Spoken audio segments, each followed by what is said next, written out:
भक्त की सबसे पहली पहचान है कि वो जब बात करेगा तो मेरा नाम निकलेगा, मेरी बात निकलेगी। कहां गए थे वो? श्री जी की कृपा से परिक्रमा करके आ रहे थे। श्री जी ने ऐसी प्रेरणा की परिक्रमा होके आ रहे। और कैसे? बड़ी कृपा है लाडली जी की, नहीं और सब कैसे? बस श्री जी की बहुत कृपा है, बड़ी करुणामयी है। अपने जैसे अधमों को स्वीकार शुरू पिंड छुड़ाना उसको मुश्किल पड़ जाएगा, ऐसे प्रेमी हैं। खड़े खड़े वो ऊब जाएगा, कब भागो। वो चर्चा वृंदावन प्रिया जो लाडली लालो के, ऐसे प्रियालाल के प्रेमी जन होते हैं कि उनको बस भगवत चर्चा ही करनी। अगर जबान खुली तो भगवत चर्चा। धूप है कि क्या है? देखा है, मधुकरी मांगने जा रहे संत जन मिल गए, खड़े धूप में नंगे पैर, चर्चा और घंटों चर्चा हो रही। बोधयंता परस्परम कथयंति च माम नित्यम तुष्यंति च रमंति च। ये कठिन बात है।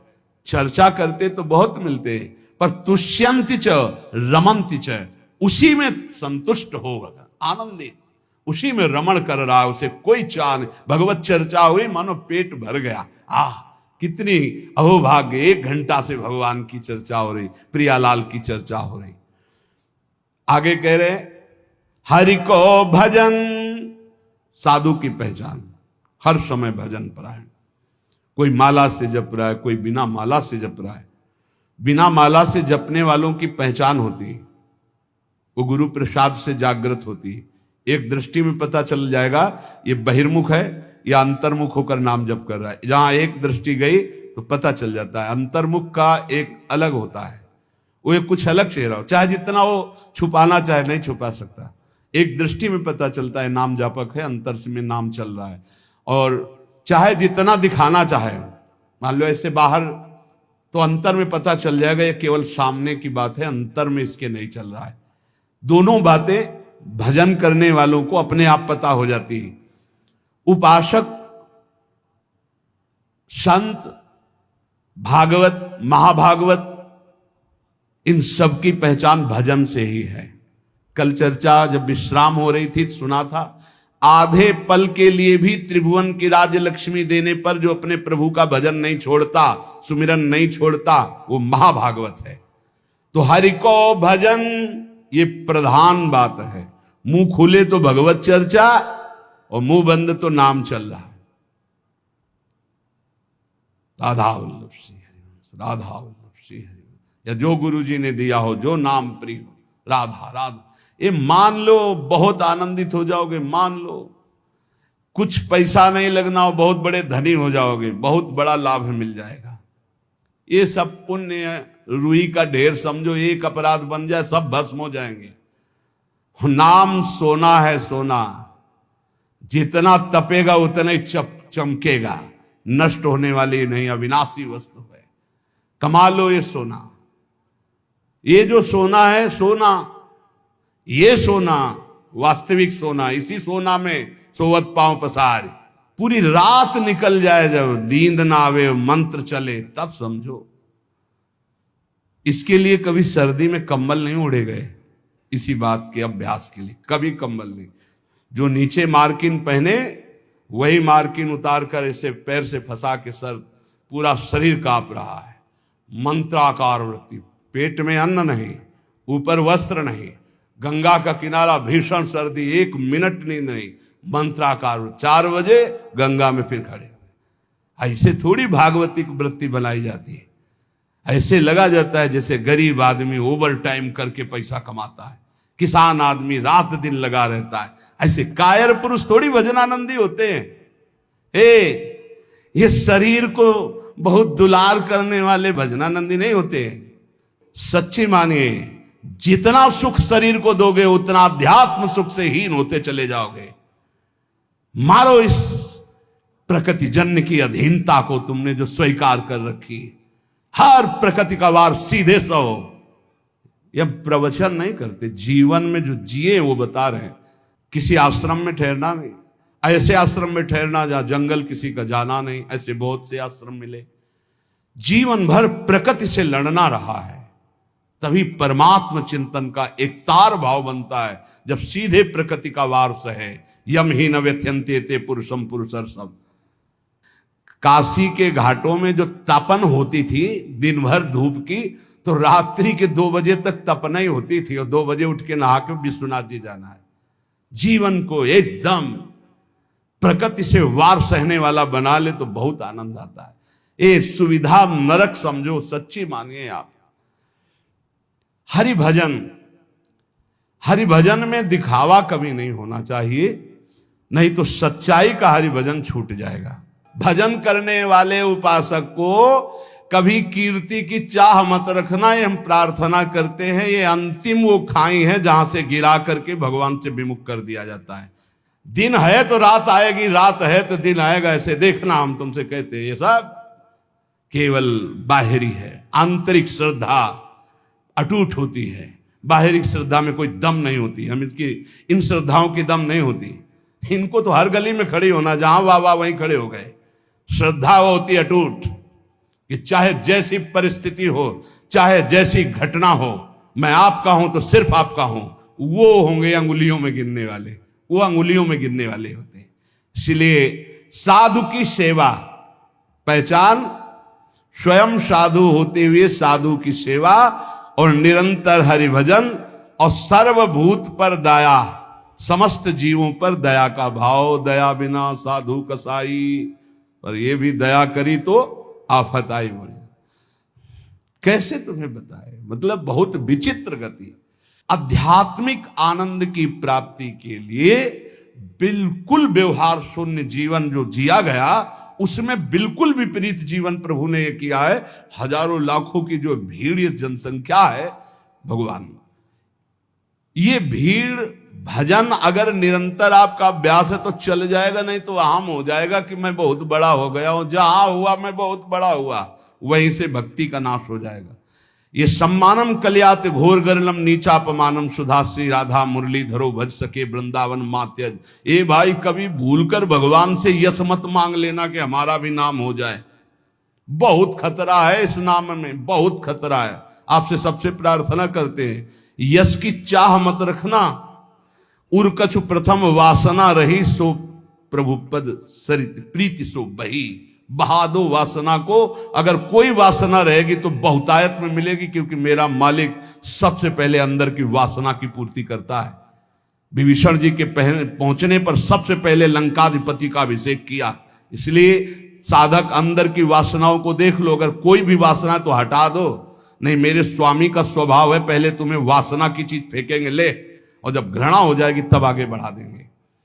मान आखिरी खाई है जिस पे साधु गिर जाता है। इसीलिए सबसे पहले सिद्धावस्था की सीढ़ी पे निर्माण लिखा है। निर्माण अमोहा जित संग दोषा।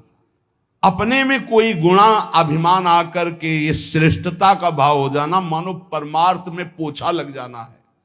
भाई कभी अहम, ये भाव मत अहम में लाना कि मेरा नाम हो जाए। भगवान को जो करवाना तो करवाने, वो तो सर्व समर्थ हैं, वो तो नौकर हैं, हम वैसे ही करना पड़ेगा। पर चाह कभी मत करना। अगर चाह किया तो ये आखिरी खाई है, इसमें साधु को गिरा दिया जाता है। ये माया की बड़ी विचित्र मनोहर चाल है। बड़ा मीठा जहर है जिसे हाथ में लेकर स्वयं खा लिया जाता है। ये मान प्रतिष्ठा यश कीर्ति, ये जगत मंगल कराने वाले भगवान की हो, उन्हीं का यश गाए। अपनी कभी न मानकर इसका जो भोग करेगा वो नष्ट हो जाएगा। मेरी यश कीर्ति इससे नष्ट हो जाएगा। सर्वभूत पर दया, दया तो करनी है, पर दया वो जिसमें भगवत विस्मरण ना होने पावे। दया को उल्टा याद, अगर हरि की याद भूल गई तो वो दया फंसा देगी पक्का। और जिस दया में हरि सामने है कि ये मेरे भगवान हैं, वो कभी नहीं फंसा पाएगी। संत के लक्षण, जब वाणी खुले तो भगवत चर्चा, जब वाणी बंद तो भगवान नाम जप, और स्वयं साधु होते हुए साधु की सेवा, ये प्रधान लक्षण है। हरि को भजन, साधु की सेवा, सर्वभूत पर दया, हिंसा लोभ दंभ छल त्यागे, विषम देखे माया। कभी किसी की हिंसा न करे, ये साधुता का लक्षण है। कभी जीव को, किसी जीव को कष्ट देना नहीं। मन से, वचन से अगर आप थोड़ा भी किसी के प्रति रूखा भाव कर लें तो आप अंदर देखना, आपके भजन में फर्क पड़ जाएगा। ये अंदर के अनुभव की बातें करते हैं। अगर उसको तुमने डांटा है, सही माने में डांटा है और भगवत भाव करके डांटा है, तब तो आपका भजन चलेगा। और अगर भगवत भाव नहीं किया है और बिना किसी अपराध के आप डांट रहे हैं तो आपका भजन बंद हो जाएगा पक्का। थोड़ा अपराध है, बहुत डांट दिया तो आपका भजन बंद हो जाए। ये भागवती क्षेत्र है। किसी को ना वचन से, न शरीर से, न मन से पीड़ा ना पहुंचाए, किसी को भी नहीं।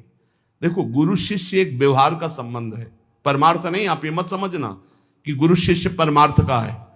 परमार्थ तो एक ही तत्व है, न गुरु है न शिष्य है। अगर शिष्य शिष्य, वो गुरु ही है। गुरु गुरु, वही भी शिष्य है, वही गुरु है, वही शिष्य, दो नहीं। द्वैत परमार्थ नहीं है। परमार्थ एक वस्तु है। परमार्थ में गुरु शिष्य नहीं, ये व्यवहार है।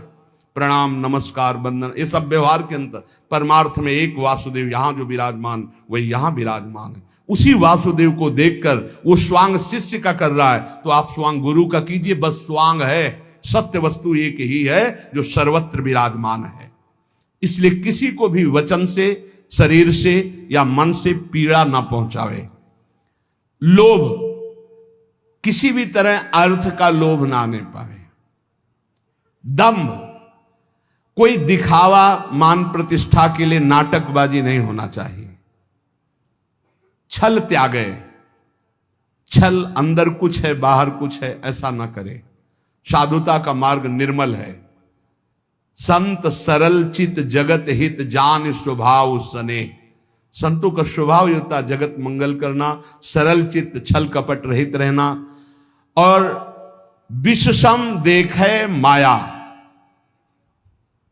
माया किसे कहते हैं?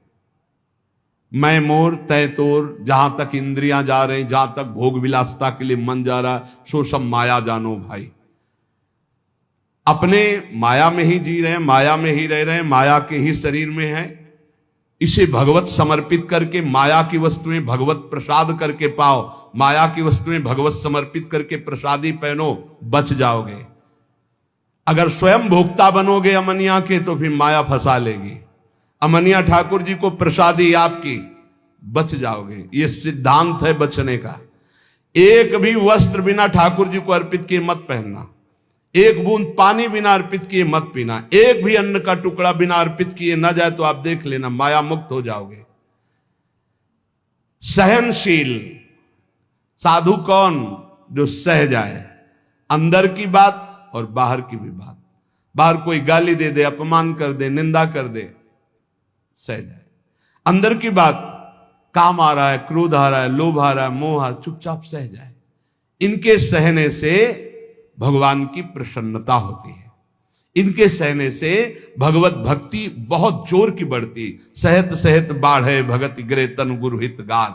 ये नियम बना लो कि मुझे सहना है, सहने से भगवान प्रसन्न होंगे। अपने प्रभु के लिए हर दुख सहना है। जब ये बात आ जाती है तो सब कुछ सहन करने में आनंद आता है।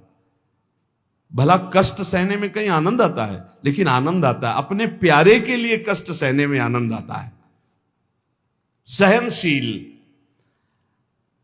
अगर ज्ञान हो जाए तब तो फिर क्या कहना, ज्ञान नहीं तो अपने प्रभु के लिए सहो। ज्ञान में तो सहना ही क्या, स्वाप्निक है, बिल्कुल स्वाप्निक है। बिल्कुल जैसे जगत आप देख रहे हो, बिल्कुल स्वप्न चल रहा है। ये दीर्घ स्वप्न है मोह निद्रा में। भक्ति में उसे ऐसे ले लो कि भगवान की लीला हो रही है, तो हमें भगवान सहना चाहते हैं, इसलिए गाली दिला रहे हैं, इसलिए निंदा करा रहे हैं, इसलिए अपमान करा रहे हैं, चुपचाप सह जाओ। आशय उदार, आशय उदार होना चाहिए। आशय हमारा सांसारिक नहीं होना चाहिए। आशय क्या है? भगवत प्राप्ति। भगवत प्राप्ति के लिए हमें हर बात सहनी है। धीरज, धैर्यवान। भगवत प्राप्ति अगर आशय नहीं, लक्ष्य नहीं, तो आप सह नहीं सकते, पक्का समझ लेना। भगवत प्राप्ति के लिए सह सकते हो। भगवान की बड़ी विचित्र लीला, बड़े बड़े सिद्धों को पिटवाया है और पुजवाया है, दोनों काम करते हैं वो। पुजवाना भी वाह वाह और पिटवाना भी, ये दोनों काम साथ उनके चलते रहते हैं। अगर ऊपर से कुम्हार पीटता है मटकी को तो अंदर से हाथ दिए रहता है, ऐसे दोनों कार्य होते हैं। अब बोलो बूढ़े बाबा माधवदास जी हैं जगन्नाथपुरी में, अब उनकी कौन सी परीक्षा बकाया है? साथ ले जाते हैं बाबा, रात्रि में शयन हो जाता है जगन्नाथ जी का, आते हैं बाबा चलो आज राजा के बगीचे के कटहल का, बड़ी खुशबू मार रही, पके कटहल है, तो जय जय आप सुबह हमने आदेश करें, हम राजा के पास जाएंगे, भिक्षा मांगेंगे, वो कटहल लाके आपको दे देंगे। जब राजा सुनेंगे कि आपको कटहल पसंद है तो बगीचा ही आपके नाम करवा। तो बाबा जो चोरी में आनंद मिलता है वो साहूकारी से मांग के थोड़ी ठीक लगेगा। बोले वैसे प्रभु चोरी क्या हो, तो आप ही का बगीचा है, आपका ही तो। बोले उपदेश मत करो, हमारे साथ चलो। बाबा को ले गए, बाउंड्री फंदवाए, ठाकुर जी झील कर बाउंड्री सुनको, 9 किशोर ये तो आप चढ़ गए। बाबा आप ऊपर कटहल के पेड़ में, वो बहुत पका है।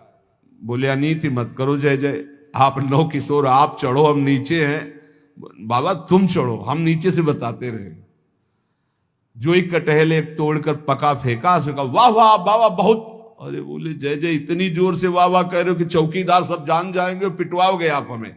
फिर दूसरा जो फिर वाह वाह, तो दरवाजा खुला, चौकीदार आए, आप तो अंतर ध्यान हो गए, पकड़े गए माधोदास। रात्रि का समय तो 10-5 डंडा होता, पर जब देखे कि कौन है तो पता चला कि तो माधोदास बाबा। तब सुबह राजा के सामने पेशगी हुई। राजा तो उतर कर साष्टांग दंडवत हुआ, अरे महाराज आप आदेश कर देते तो जितने कटहल लगे सब आपकी कुटिया भिजवा देते, आप ऐसा। बोले आप आदेश कीजिए, आप ऐसा। अरे बोले हम क्या आदेश करें, क्या तुम्हें बताएं। समझाया था कि सुबह हम राजा के यहाँ से भिक्षा मांग लाए, पर वो बोले कि ऐसे ज्यादा आनंद आएगा। तो आनंद तो हमें आया महाराज, देखो पूरे डंडा बने हुए तुम्हारे चौकीदार। मतलब क्या? बोले जगन्नाथ जी साथ थे, ऐसा। अरे बड़ा अपराध बन गया। सुबह ही पूरा सब हो जाके जगन्नाथ जी को समर्पित कर दे। बड़े बड़े सिद्धों को पिटवाना। अब वो कहीं भोजन मांगने नहीं जा रहे, रात दिन भजन में डूबे हुए हैं। अपना थाल अपने पार्षदों से जो भोग में लगा सजवा करके वो खूब आप दिव्य पार्षदों से गायब करवा दिया। माधवदास बाबा के पास, बाबा पा लीजिए वो प्रसाद आया जगन्नाथ जी का। हाँ अभी रख दो, फिर हम धो के रख देंगे, बाहर से ले जाना। अब प्रगट पार्षदों ने देखा थाल ही गायब। अब पूरी हल्ला मच गया, जगन्नाथ जी का थाल गायब भोग का। जब माधवदास बाबा भजन से उठे, खूब प्रसाद पाया और समुद्र से धोकर अपनी झोपड़ी के ऐसे कुटिया के ऐसे किनारे। किसी ने बताया थाल तो वहां धुली मंजी रखी हुई है जगन्नाथ महाराज जी की माधवदास बाबा के पास। वहां गए तो देखा था। बोले ऐसा छोड़। अब ये भी नहीं सोचा कि जब भोग लगता है तो सब पार्षद ऐसे बैठते हैं, पर्दा लगता है, वहां से थाल कौन ले जाएगा। बड़ी पिटाई की माधवदास। अच्छा माधवदास बाबा इसलिए पिटाई को सुखपूर्वक सह रहे थे कि महाप्रसाद पाया है तो ये भी प्रसाद पा लो। अब थाल लेकर के भूखे हैं तो थाल आप भिजवा रहे हैं, आप ला रहे हैं, पिटाई आप कर। इनके रहस्य को समझना बड़ा कठिन। इसलिए ये कभी ना समझे कि ये गाली देने वाला कोई और है, ये पीटने वाला कोई। प्रभु पिटवाते हैं, प्रभु ही पुजवाते हैं, दोनों काम कराते रहते हैं, बैलेंस बराबर बना के चलते हैं। पक्का समझना है। सहनशील। कोई डर रहा होगा कि यार ज्यादा भक्ति करने पे पिटवाई में पिटवाते भी है। ये सिद्धों के साथ करते हैं, आपके साथ नहीं खेलेंगे। बच्चों को भारी वजन उठाने को नहीं दिया जाता। अपने लोग बच्चे हैं इसलिए चिंता मत करना कि आपकी भी परीक्षा होगी। ये सिद्धों के साथ खेलते हैं। सहनशील, आशय उदार, अति धीरज सहित विवेकी, अत्यंत धैर्यवान और विवेकवान। सद असत का ज्ञान रखने वाले को विवेकी कहते हैं। सत्य वचन, साधु के वचन सत्य होते हैं, इसलिए कभी असत्य न बोले। सत्य वचन सबको सुखदायक, जब बोले तो विचार करके बोले और ऐसे वचन बोले जिनमें दूसरों को सुख मिले। ये बचने का दरिद्रता। वचन में दरिद्रता क्या, कोई पैसा लगता है? बड़े मीठे वचन बोलो बना के, दूसरों को सुख पहुंचाने वाले हितकर सत्य वचन बोलो। और गहि अनन्य व्रते की, अपने इष्ट का अनन्य होगा, ये होता संत की पहचान। बोले इंद्रियजित, 5 ज्ञानेंद्रियां 5 कर्मेंद्रियां उसके बस में होंगी, पर अभिमान न जाके, इंद्रिय विजयी होने का अभिमान नहीं होगा। तो बोले करे जगत को पावन, ऐसा महात्मा सारे संसार को पावन करने वाला होता है।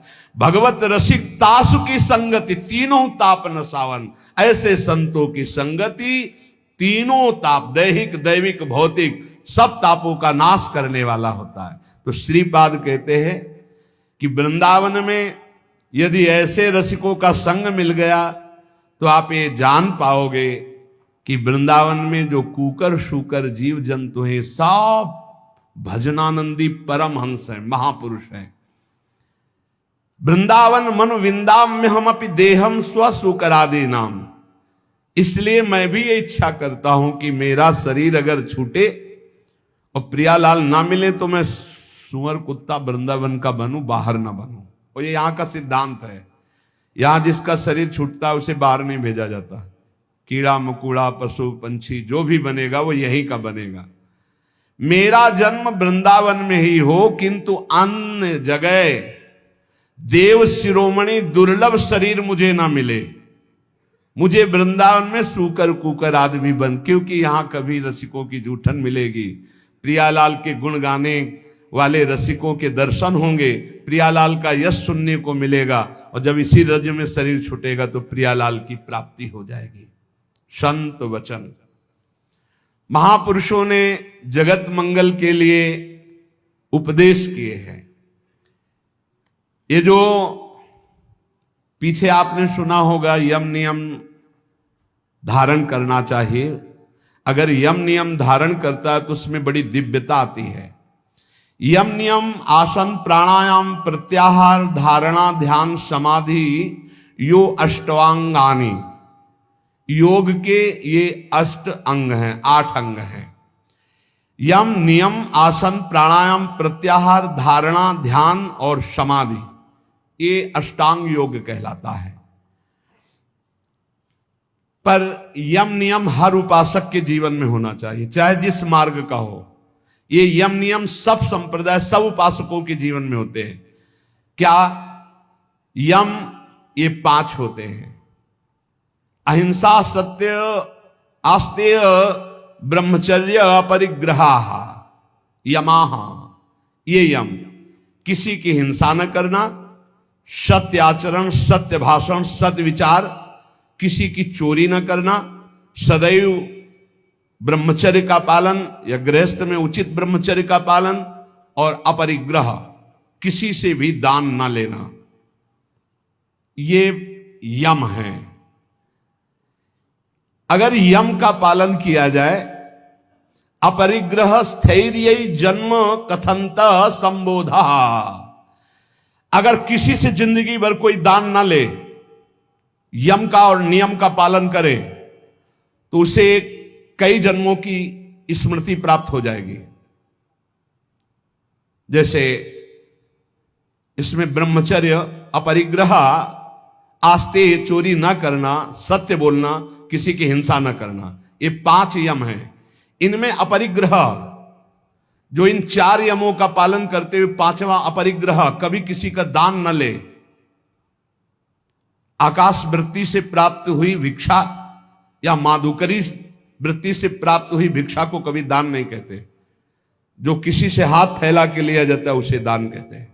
आकाश वृत्ति से जो हमें भगवान बैठे बैठे दे दे, अजगर वृत्ति, ये माधुकरी वृत्ति, ये संतों के लिए रखी गई। और गृहस्थ में तो दान लेने का कोई सवाल ही नहीं, धर्म पूर्वक कमाओ और दूसरों की सेवा करना वो बात है। लेकिन तीर्थयाटन या कहीं भी जाकर कई बार मना किया है, आप गृहस्थ हो, अपनी मेहनत की कमाई का खाओ, भले आप चना चबेना से समय काटो, लेकिन किसी की हलवा पूड़ी दी हुई मत खाओ, क्योंकि आपके पुण्य बच जाएंगे। कितनी बड़ी बात है।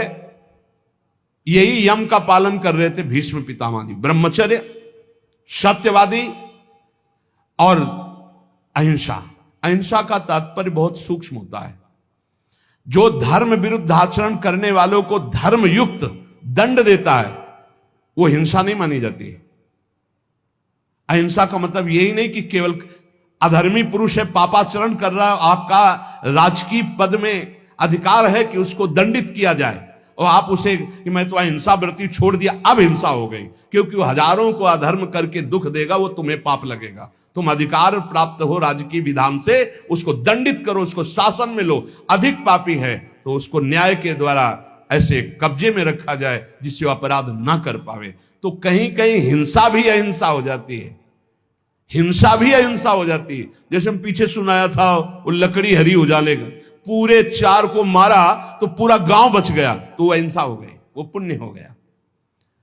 भीष्म पितामह जी को भगवान से कह रहे कि मुझे 100 जन्म की पूरी याद है, पीछे मैंने कोई ऐसा पाप नहीं किया जो ऐसा भोग रहा हूं। ऐसे ये जो पूर्व जन्मों की स्मृति है ये यम धारण करने से प्राप्त हो जाती है। अहिंसा, सत्य, चोरी ना करना, ब्रह्मचर्य धारण करना और किसी से परिग्रह न लेना, दान न लेना। दान लेने से बहुत हानि होती है, बहुत हानि होती है। दान लेने में खुशी नहीं होना चाहिए कि हमें कोई बहुत महंगा स्वेटर दे रहा है, बढ़िया घड़ी दे रहा है, खूब रुपया दे रहा है, ये बहुत घाटे का है। नाशवान वस्तुओं से अविनाशी भजन का हिस्सा बटा देना ये कोई बुद्धिमत्ता नहीं है। सहज में काम चलाओ और खूब भजन करके जगत मंगल करो, भजन करके भगवत प्राप्ति करो। देखो कितनी बढ़िया बात कह रहे हैं, अपरिग्रह स्थैर्य जन्म कंथता संबोधा। अनेक जन्मों की वो याद बैठे बैठे कर सकता है, पूर्व जन्म में मैं कौन था या पूर्व जन्म में आप कौन थे। जो किसी का कभी दान नहीं लिया और अखंड ब्रह्मचर्य से रहता है, सत्य बोलता है, चोरी नहीं करता, किसी की हिंसा नहीं करता, जो ब्रह्मचर्य से रहता है, ब्रह्मचर्य प्रतिष्ठायाम वीर लाभः। ब्रह्मचारी जैसा कोई बलवान नहीं होता, शारीरिक बल कोई बल नहीं कहा जाता।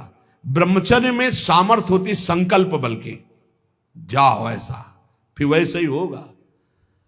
अध्यात्म बल बहुत बढ़ जाता है ब्रह्मचारी का, आत्मबल बहुत बढ़ जाता है। कहीं भी वो भयभीत होना, कहीं भी शंका कर लेना, कहीं भी पराजित हो जाना उसके स्वभाव में नहीं होता। जो ब्रह्मचारी होता स्वभाव में नहीं होता। ये खास बात होती है।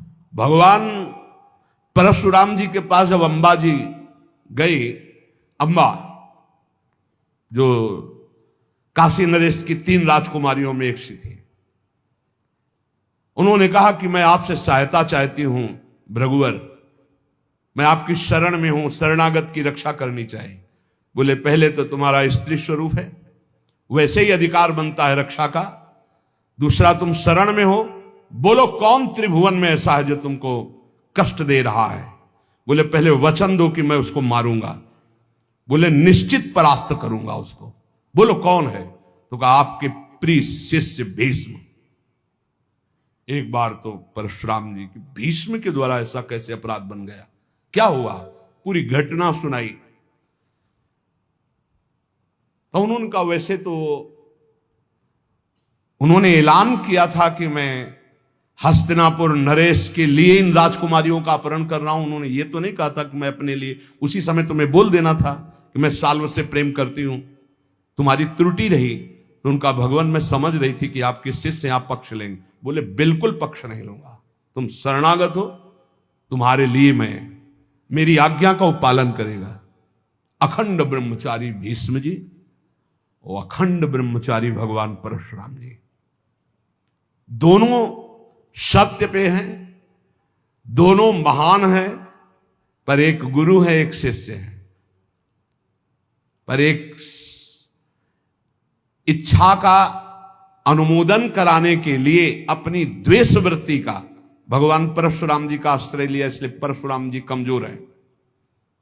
और सत्य का पालन करने के लिए धर्मनिष्ठ, इसलिए चेला बहुत जोरदार के हो गए भीष्म जी। बुलाया भीष्म जी को बाहर हस्तिनापुर के, अर्घपाद्य आदि लेकर गए, प्रार्थना की, परिक्रमा की, दंडवत किया। बोले मेरी आज्ञा है अंबा को स्वीकार करो। बोले कदापि गुरुदेव नहीं, क्योंकि सब कोई जानता है सत्य के आगे कुछ नहीं, और मैं सत्य प्रतिज्ञा किया हूं कि अखंड ब्रह्मचर्य रहूंगा, जीवन में कभी संतान उत्पन्न ही नहीं करूंगा। तो उनका युद्ध यांबा, तो उनका युद्ध, गुरुदेव से युद्ध। उन्होंने ही विविध प्रकार के दिव्यास्त्रों की शिक्षा भीष्म जी को दी थी जब गंगा जी ले गए थे। और गंगा जी ने और भी दिव्यास्त्र सिखाए थे जो परशुराम जी को भी पता नहीं थे।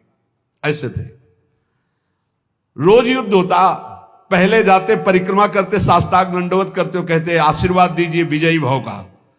बोले योद्धा तो मैं ही हूं, तुम्हारा विपक्ष का मैं आशीर्वाद नहीं दे सकता, पर हां बलपूर्वक युद्ध करना, बलपूर्वक युद्ध करना।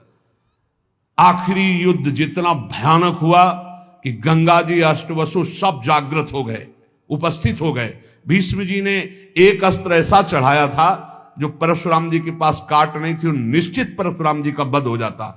गंगा जी आकर के पकड़ लिया और कहा नहीं नहीं, ऐसा बिल्कुल ठीक नहीं है। समस्त अष्टवसु आ गए, तो उन्होंने कहा मां, ये प्रत्यंचा पे चढ़ा हुआ धनुष तभी उतरेगा जब गुरुदेव अपना रथ पीछे कर दे, अपना धनुष नीचे कर दे। तो गुरुदेव कैसे नीचे कर से? अष्टवसुओं ने, समस्त देवताओं ने कहा प्रभु आपका चेला है, अब आपको धनुष नीचे करना पड़ेगा, अगर छूट गया तो आपके पास काट नहीं है, आप अबध्य हैं, फिर भी वध हो जाएगा आपका।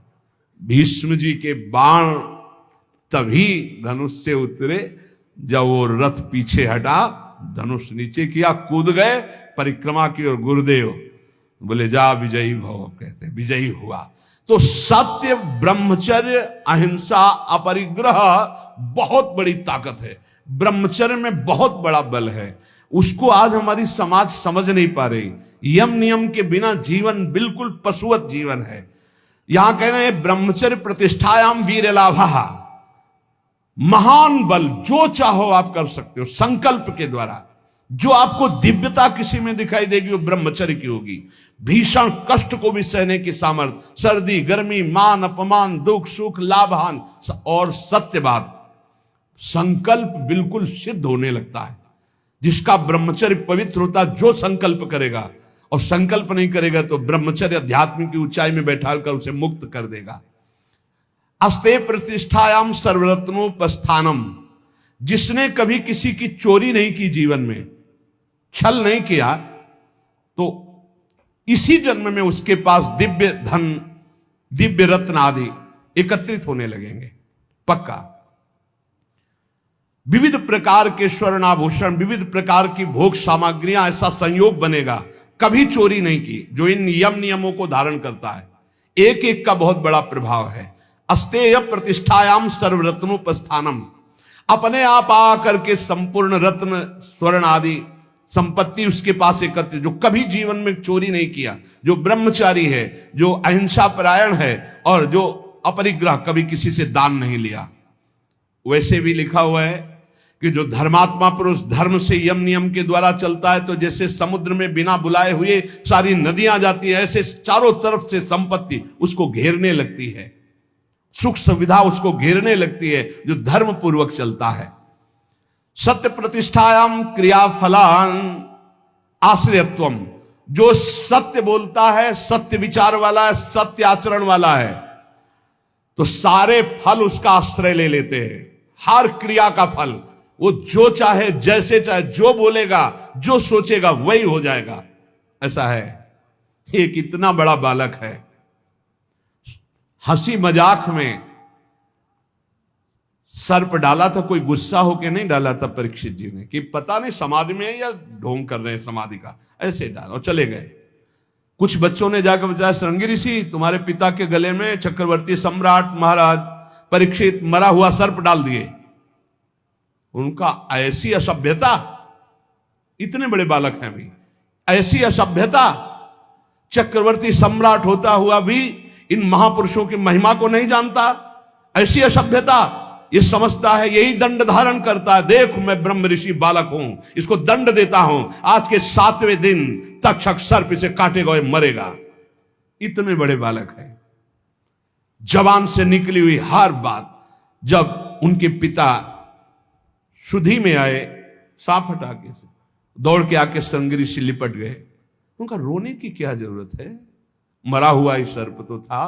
उनका पिताजी, अपमान है आपका, अपमान तो उस राजा का हुआ, वो धर्मात्मा राजा आया हुआ था, आश्रम में आया हुआ राजा अतिथि था। हमें चाहिए था हम जल पिलाते, हम उठकर अर्घ देते, पर मैं बाह्य था ही नहीं, बाह्य दशा में, समाधि दशा में अंतर था। वैसे तो अपराध मेरा ही बना कि राजा धर्मात्मा आया और मैंने स्वागत नहीं।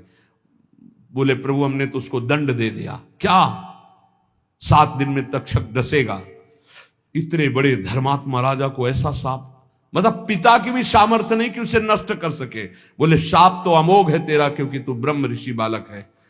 कुछ ऋषियों को भेजा, जाओ परीक्षित को बता दो तुम्हारा 7 दिन में जो कुछ कल्याण करने का उपाय कर लो, नहीं 7वें दिन तक्षक काटेगा और निश्चित काटेगा और तुम्हारी मृत्यु हो जाएगी। ये है सत्य में स्थित रहना। सत्य प्रतिष्ठायाम क्रिया फलाश्रयत्वम, जो बोले जैसा सोचे वैसा ही हो जाए। अब आज सत्य नहीं जवान में झूठा है तो सब पूरा जीवन ही झूठा है। अहिंसा प्रतिष्ठायाम तत्सन्निधौ वैर त्यागः, जो कभी किसी को दंड नहीं देता शारीरिक मानसिक वाचिक, तो सांप हो बिच्छू हो हिंसक कोई भी जीव हो या कोई दुष्ट हो, उसके सामने आके घुटने टेक देगा, वैर नहीं रहेगा। ये अहिंसा का उसके ऊपर प्रभाव होगा। फिर शौच संतोष तपा स्वाध्याय ईश्वर प्रणिधानानि नियमाः, शौच संतोष तपस्या स्वाध्याय ईश्वर शरणागति, ये 5 नियम है। यम नियम जिसके अंदर सब सुख संपत्ति आ जाएगी, लेकिन यम नियम छोड़ करके मनमानी आचरण करने वाले सब दुख विपत्ति आ जाएगी। सो है, देख लो यम नियम कौन धारण कर रहा है? जानते ही नहीं कि यम नियम है क्या, क्योंकि जानने के लिए शास्त्र स्वाध्याय संत संग चाहिए, वो तो बड़े भाग्य से मिलता है। 5 यम जिनका फल सुन चुके। यम अहिंसा सत्य अस्ते ब्रह्मचर्य परिग्रह, नियम शौच, शौच शरीर को पवित्र रखना, वस्त्र पवित्र रखना, ये इनका बहुत बड़ा प्रभाव है। इसको ऐसा ना समझा जाए कि खिलवाड़ है। अगर शौचाचार का नियम आप पालन करते हैं तो शौचा स्वांग जुगुप्सा परई रसंसर्ग, इसका फल होगा कि शरीर से आपको वैराग्य हो जाएगा, अपने शरीर से, और काम भोग भोगने की इच्छा का नाश हो जाएगा। जितना अपवित्र शरीर रहता है उतना ही कामी पुरुष होता है वो, ध्यान रखना। जो दूसरे के शरीरों का स्पर्श नहीं करता, अपने शरीर को पवित्र रखता है, वस्त्र पवित्र, शौचाचार का नियम, तो उसको शरीर संसर्ग की इच्छा का नाश हो जाएगा, काम भोग की इच्छा का नाश हो जाएगा। बड़ा प्रभाव है इन यम नियमों का। शौचाचारत जुगुप्सया, अपने शरीर से उसे वैराग्य हो जाएगा, घृणा हो जाएगी, शरीर राग नष्ट हो जाएगा। और परैर संसर्गः, दूसरे शरीर का संसर्ग करने की इच्छा का नाश हो जाएगा, काम वासना नहीं रहेगी, जो पवित्र शरीर और वस्त्र रखता है। संतोष, संतोष ये बहुत बड़ी अंतःकरण की उपलब्धि है। सुख, संतोष, समस्त कामनाएं नष्ट हो जाती है। बिन संतोष न काम न साही, अछत काम सुख सपने उनाई। संतोष सबसे बड़ा धन है। जिसके पास संतोष रूपी धन है उससे बड़ा कोई धनी नहीं। और संतोष तभी होता है जब भगवत शरणागति होती। मेरे प्रभु है ना, आज कुछ नहीं है लेकिन मेरे प्रभु हैं। जिस दिन प्रभु चाहेंगे तो एक पलक झपकते अनंत ब्रह्मांड रच दिए, मेरे लिए सुविधा भेजना उनके लिए कौन सी कठिन बात है, ऐसा विश्वास रहता है। संतोष, मन प्रसन्न रहता है। संतोष, चित्त एकाग्र रहता है। संतोष, इंद्रियां बस में रहती। संतोष, भगवत साक्षात्कार करा देता है। इतने गुण हैं संतोष में। संतोष धारण करे, जैसी परिस्थिति जोई जोई प्यारो करे सोई मुहि भावे। शौच, संतोष और तपहा। तप कहते हैं कायेंद्री सिद्धि रशुद्धि क्षयात तपसहा। अपनी दिनचर्या में जो शारीरिक कष्ट है, जो मानसिक कष्ट है, उसको जो सहता है वो तपस्वी कहा जाता है। शारीरिक कष्ट, अब पूरी रात हो गई अपनी दिनचर्या करते हुए, रात ही समझो, 9 बजे 10 बजे से 11 12 1 बजे जग गए, फिर लगे 10 सवा 10 बजे तक, फिर खा पी के जरा सा विश्राम, फिर दिनचर्या। ना चैन से सोना है, ना कोई मनोरंजन है, ना कोई भोग वासना का खेल है। रात दिन जलते हुए आगे बढ़े। क्या हो रहा है इससे? आप रोज विजयी हो रहे हैं माया पर। कायेंद्रीय सिद्धि रसुद्धि क्षया तपसा, समस्त अशुद्धियां पाप तुम्हारे नष्ट हो रहे हैं और शरीर और इंद्रियां परम पवित्र हो रहे हैं। सिद्धि ही सिद्धि, जो चाहोगे वो प्राप्त हो जाएगा। ये तपस्या से, तपस्या से ब्रह्मा जी सृष्टि रचते हैं, तपस्या से ही महादेव जी इसका संहार करते हैं, तपस्या से ही हरि इसका पालन करते हैं। तप बहुत बड़ी वस्तु है। जिसके जीवन में तप नहीं वो कुछ नहीं समझ सकता। श्री हरिवंश प्रसिद्ध धर्म समुझे ना अलप तप। थोड़े तपस्या वाला हरिवंश धर्म को नहीं समझ सकता। तप किसे कहते हैं? अपनी दिनचर्या में शारीरिक मानसिक जो कष्ट मिलते हैं उनको सहना। स्वाध्याय शास्त्र का अपने इष्ट देवता के गुणों से भरा हुआ जो ग्रंथ है उसे शास्त्र कहते हैं। जैसे अपने श्रीमद चतुरासी जी 42 लीला, श्रीमद राधा सुधा निधि, सेवक वाणी, सब इष्ट रस से भरी हुई। स्वाध्यायात इष्ट देवता संप्रयोग, स्वाध्याय करने वाला इष्ट देवता का साक्षात्कार करने की सामर्थ्य प्राप्त कर लेता है। शौच, संतोष, तप, स्वाध्याय और ईश्वर प्रणिधान, समाधि सिद्धि ईश्वर प्रणिधानात, जो भगवान की शरण में हो जाता है भगवान उसे समता प्रदान कर देते हैं, उस समत्व को प्राप्त हो जाता है। इसलिए हृदय में ये 5 यम, मन वचन कर्म से किसी की हिंसा न करना, सत्य बोलना, सत्य आचरण करना, सत्य विचार करना, किसी की चोरी ना करना, सदैव ब्रह्मचर्य का पालन करना, किसी का भी किसी तरह से दान स्वीकार न करना, ये यम। और शरीर पवित्र रखना, संतोष हृदय में रखना, तपस्या के द्वारा मन इंद्रियों को पावन करना, अपने इष्ट ग्रंथ का स्वाध्याय करना और अपने इष्ट देव की शरण में रहना, ये नियम।